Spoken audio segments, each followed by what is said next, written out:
এই মুহূর্তের সবথেকে গুরুত্বপূর্ণ আপডেট, ইতিমধ্যেই জল ছাড়ল ফারাক্কাবাদ। এবার বন্যায় ডুবে যাবে এই জেলাগুলি। আবহাওয়া দপ্তরের তরফ থেকেও সতর্কবার্তা জারি করা হয়েছে।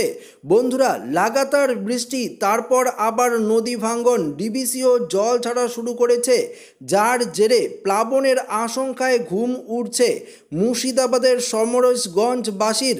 জানা যাচ্ছে ফারাক্কাবাদ প্রকল্পের জল বিপদসীমার অতিক্রম করায় দৈনন্দিন জল ছাড়ার পরিমাণ বাড়ছে। যদিও বিহার থেকে জল আসার কারণেই জল ছাড়তে বাধ্য হচ্ছে কর্তৃপক্ষ।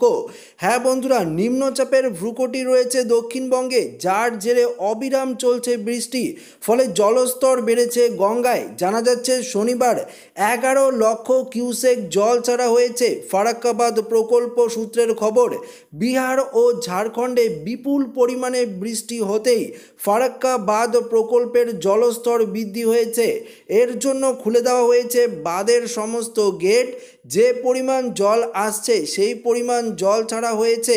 ইতিমধ্যেই 77.34 ডেঞ্জার লেভেল অতিক্রমণ করেছে। উল্লেখ্য, আলিপুর আবহাওয়া অফিসের সূত্রে খবর, দুর্যোগের হাত থেকে এখনোই রেহাই নেই দক্ষিণবঙ্গবাসীর। জানা যাচ্ছে আরও একটি নিম্নচাপের আশঙ্কা রয়েছে। হাওয়া অফিস সূত্রে খবর, বঙ্গোপসাগরে তৈরি হওয়া ঘূর্ণাবর্ত শক্তি বাড়িয়ে নিম্নচাপে পরিণত হতে পারে। সোমবার পর্যন্ত ভারী থেকে অতি ভারী বৃষ্টির সতর্কতা। পাশাপাশি ঝাড়খণ্ডে অতি ভারী বৃষ্টির বিপদ আরও বাড়তে পারে। এর পাশাপাশি 46,000 কিউসেক হারে জল ছেড়েই চলেছে ডিবিসি, আর জল ছাড়ার পরিমাণ বাড়বে।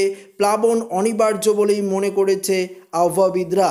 তো বন্ধুরা, বুঝতেই পারছেন যে এই মুহূর্তে বন্যার অ্যালার্ট রয়েছে বেশ কয়েকটি জেলায়।